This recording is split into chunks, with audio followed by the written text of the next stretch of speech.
Uskup tidak menikah, imam tidak menikah, bruder tidak menikah, suster tidak menikah. Ya boro-boro punya anak, menikah istri aja nggak ada. Gimana berkembang biak? Adik saya juga mualaf, kita nggak pernah masukkan di dalam sel ya. Lalu amat saya ini siapa gitu loh, bisa datang menyelamatkannya. Apakah ini Power Rangers? Di gereja itu nggak ada namanya menteri. Apakah di sini maksudnya mantri? Menjadi sekretaris umum untuk Afrika Timur di Dewan Gereja-Gereja Dunia. Ini sekali lagi sangat menjelekkan agama Katolik ya. Bahwa ajaran dalam agama Katolik, kami tidak pernah diajarkan mencela agama apapun.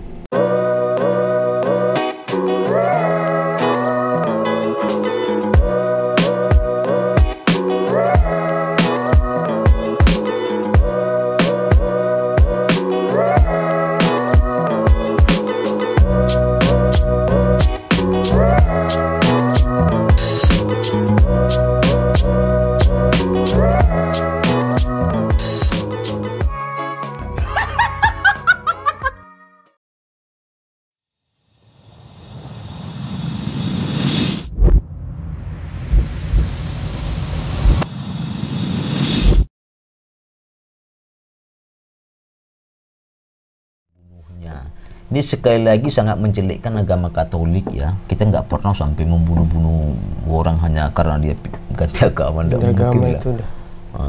Kecuali saya punya pacar nih, pacarnya istri saya selingkuh, mau saya cari itu yang selingkuh dengan istri saya itu, jatuhnya seperti itu. Kalau agama kami tidak pernah.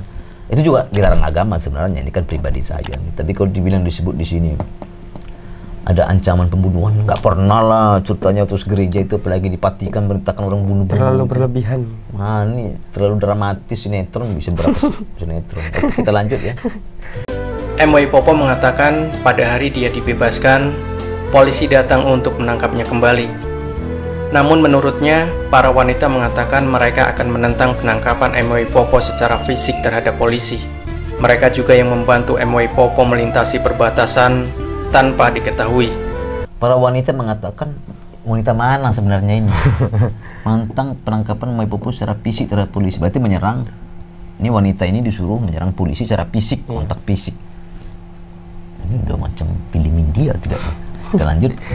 Saat itu MY Popo dipakaikan pakaian perempuan. Karenanya ia mengatakan itulah salah satu alasan yang membuatnya mengagumi wanita. Wanita harus diberi tempat tinggi. Mereka harus diberi pendidikan yang baik dalam Islam. Nah, kalau ini karena disebut dalam Islam, kita nggak membahas ke situ. Kalau tidak, bagaimana dia bisa mengerti mengapa seorang pria menikahi lebih dari satu istri? Adalah istri saya, Zainab, yang mengusulkan agar saya menikahi istri kedua saya. Sela temannya ketika dia harus pergi untuk studi Islam di luar negeri. Nah, ini juga mulai rancu nih.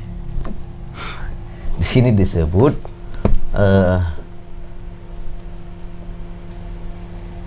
mengapa seorang pria menikahi lebih dari satu istri. Itu ajaran, apakah ini ajaran, kita nggak bisa mencampuri itu.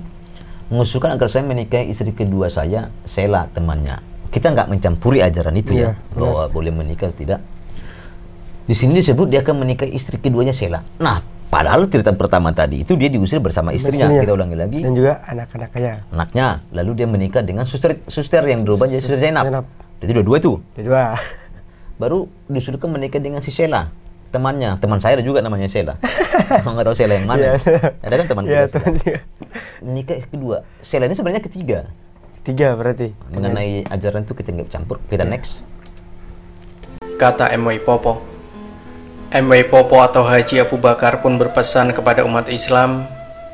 Ia mengatakan ada perang melawan Islam yang membanjiri dunia dengan literatur. Saat ini, kata dia, umat Islam dibuat merasa malu untuk dianggap sebagai fundamentalis. Ini tidak bisa kayaknya bahas juga. Karena kita tidak tahu sampai ke sana ya. Kita lanjut. Muslim harus menghentikan kecenderungan individualitas mereka. Mereka harus bersama.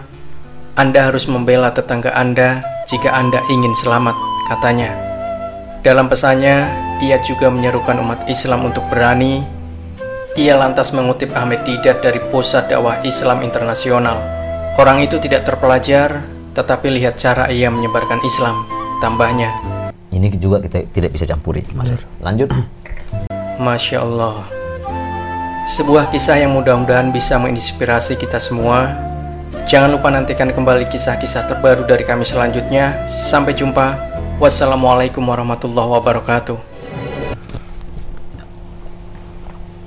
Disebut cerita itu benar ya, berarti menurut beliau ini akan ada cerita baru ya. Kita bermohon agar tidak cerita-cerita yang seperti inilah kalau cerita baru. Kita mendukung kok konten kreator ya untuk maju, tapi kalau seperti ini kalau bisa jangan lagi. Oke. Keganjilan yang kita temukan dalam video itu, pertama, Ganjilannya itu yang pertama, dia diusir bersama istri dan anaknya itu dari gereja. Itu yang pertama. lalu pastor tidak boleh menikah. Tidak boleh Pastor, menikah. suster, uskup itu tidak boleh menikah. Uskup itu sebenarnya jabatan ya. Jabatan. Dia seorang imam juga, pastor. Ya. Yang pastor yang dipilih oleh Vatikan, oleh Paus menjadi uskup. Dan diberikan diusir dari rumah yang diberikan untuk mobil. Nah, itu pastor nggak punya rumah dan tidak punya mobil. Benar. Ganjilan yang kedua itu, Mas, disebut di situ setelah dia diusir dari anak-anaknya, diusir dari rumah bersama anaknya, disuruh istrinya mengemasi barang, lalu ketemu dengan suster, yang gitu. Suster itu disebut menikah juga dengan dia, dilamar.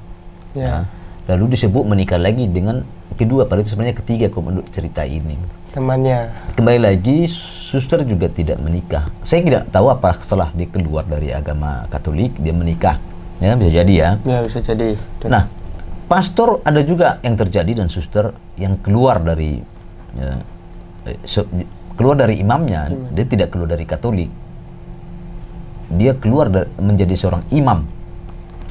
Nah, lalu dia bisa menikah pastor setelah keluar, tidak menjadi pastor lagi. Ada juga kejadian lalu menikah. Mau dengan suster juga keluar, bisa saja keluar. Dan itu juga jika dia mendapat sakramen pernikahan ya, harus menunggu keputusan dari Paus Fransiskus atau Paus berikutnya dari Vatikan.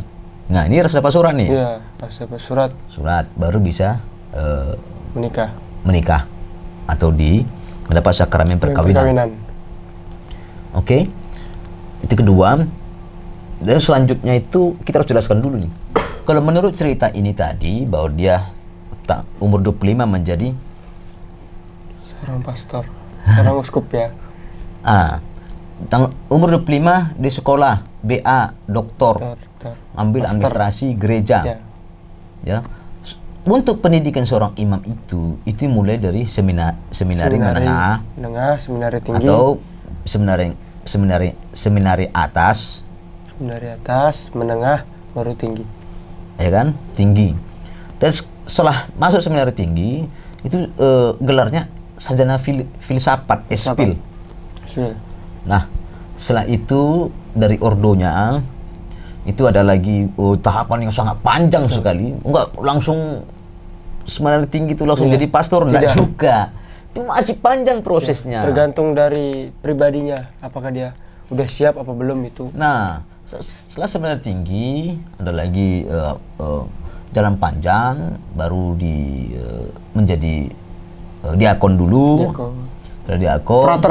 Frater dulu, frater. Jadi diakon, baru jadi pastor. Nah, kira-kira seperti itu. Kalau salah tolong diralat atau di komentar, bisa dikomentari. Lalu menjadi uskup. Itu juga dipilih oleh Paus Fransiskus. Tidak bisa seperti disebut tadi itu menjadi langsung uskup ya. Ini kami menjelaskan secara ajaran Katolik ya, sebagai seorang awam ini yang resah, ini ternyata resah kami ini. Itu keganjalan itu sangat banyak sebenarnya. Kami sudah jelaskan tadi frame per frame atau segmen per segmen. Ya, Mas ya? Ya, benar. Nah, lalu apa saran dari Mas ini? Gimana? Saran untuk apanya nih? Untuk konten kreatornya? Ya, saran untuk konten kreator ini. Kita tidak bisa menyebut agamanya, tidak bisa. Kalau saran untuk konten kreatornya ya, lebih bijak lagi lah dalam memilih. konten. Boleh kita membuat konten tentang religi, tentang agama, tapi janganlah kita menghina agama atau ya menjelek-jelekkan agama lainnya demi kepentingan pribadi kita. Ya. Jadi kayak lebih bijak lagi lah memilih konten gitu Iya. sih. Betul. Dan saran yang kedua, informasi yang kita dapat itu juga baiknya disaring dulu, Iya. dicari referensi dari sumber-sumber yang terpercaya. Nah kalau sumbernya tidak terpercaya, kan gitu. Susah. Nah, sumber-sumber itu kan banyak, baik dari web atau YouTube lainnya. Ya. Itu sumber-sumber resmi gereja atau apa. Jelas konten-konten seperti ini akan membuat kehidupan kita beragama di Indonesia ini kurang harmonis. Nah, kita juga tidak bisa memaksakan seseorang itu untuk pergi memaksa orang untuk bertahan di agama tertentu atau agama kita, Mas ya. Betul.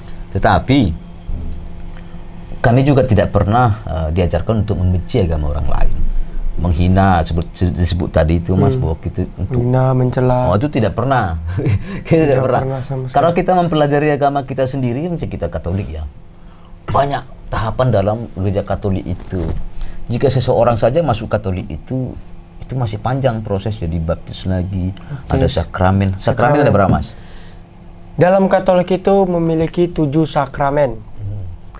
Kalian mungkin bisa baca di Wikipedia yang sudah terpercaya. Mungkin saya akan memberitahu secara singkat saja apa saja sih 7 sakramen dari agama Katolik itu sendiri. Ini sakramen yang udah diurutkan dalam Katekismus Gereja Katolik atau KGK. Yang pertama itu adalah sakramen pembaptisan. Itu dimana jika kita mau memasuk agama Katolik, kita harus dibaptis dulu dengan air suci. Yang kedua itu adalah sakramen penguatan atau biasa kita sebut juga dengan krisma. Nah, baru yang ketiga itu adalah sakramen ekaristi atau sakramen penerimaan tubuh dan darah Kristus atau biasa kita sebut dengan sakramen komuni. Yang keempat adalah sakramen rekonsiliasi atau biasanya kita sebut dalam sakramen pengakuan dosa. Jadi dalam 5 perintah gereja itu disebutkan yang paling akhir itu adalah sekurang-kurangnya sekali dalam setahun kita harus mengaku dosa. Wah, saya jarang mengaku dosa ini, Mas. Iya kayaknya. Terus yang kelima itu adalah sakramen pengurapan orang sakit. Dari 5 sakramen itu, yang dari 7 itu, 5 sakramen ini adalah sakramen wajib yang harus kita terima sebagai umat Katolik. 2 lagi itu apa? 2 lagi itu adalah sakramen pilihan. Yang pertama itu adalah sakramen imamat. Itu pastor ya? Itu jika kita memilih untuk menjadi pastor, suster, biarawati ataupun pendeta. Bukan pendeta. Bukan pendeta, apa? Bruder. Untuk kita mau jadi seorang pastor, itu memilih sakramen imamat. Dan satu lagi sakramen pernikahan atau perkawinan. Kalau kita mau berkeluarga atau pengen punya pasangan ya, memilih sakramen perkawinan. Jadi dalam agama Katolik sendiri, bahwasanya agama Katolik mengajarkan kita atau bahkan kita hanya boleh memilih 6 sakramen saja dalam hidup. 5 wajib dan 2 itu pilihan, mau imamat ataupun pernikahan. Jadi dalam video ini yang dikatakan kalau uskup menikah, pastor menikah, itu tidak benar sama sekali. Gitu, Mas. Ya. Tapi setelah keluar dari uskup bisa saja ya. Bisa saja, cuma maka sakramennya lengkap itu jadinya. Ya, tapi itu pasti sakramen imamatnya dihapus. Tapi itu prosesnya sangat panjang, bertahun-tahun, berpuluh tahun. Kalau cerita disebut ketika dia akan memeluk agama tertentu, dia diusir. Berarti kan sebelumnya sudah menikah. Berarti uskup itu kan sudah menikah, punya anak, punya istri. Itu tidak benar. Karena disebut Katolik di sini ya, disebut spesifik Katolik. Ya, Katolik. Karena gini, Mas, saya punya juga kenalan. Dia dulu seorang pastor. Terus dia menikah. Sekarang anaknya udah 6 apa 7 saya lupa. Dan itu proses dari Vatikan sana, Bapak Paus itu memberikan surat itu setelah 32 tahun baru surat itu keluar. Wah, itu lama itu, guys. 32 tahun baru Bapak Paus itu menyetujui bahwa dia sudah dihapus menjadi seorang pastor. Oke, sahabat Katolik, demikian video reaction kita terhadap video seperti itu. Kita akan mencoba membuka konten-konten lain yang untuk meluruskan informasi-informasi, disinformasi yang coba disesatkan. Karena kami sebagai seorang awam ya di gereja Katolik itu merasa resah. Itu mungkin kalau di gereja Katolik itu gereja atau otoritas gereja itu jarang mau mengkomentari yang seperti ini. Karena menurut kami tidak penting. Tidak penting sebenarnya. Cuma kami sebagai orang yang awam, umat awam ini resah. Nah, ini perlu diluruskan. Luruskan agar agar tidak ada perpecahan yang timbul di belakang hari akibat ulah-ulah oknum yang mencoba mengadu domba antara beberapa atau dua agama tertentu. Salam dari kami. Kristus memberkati kita semua.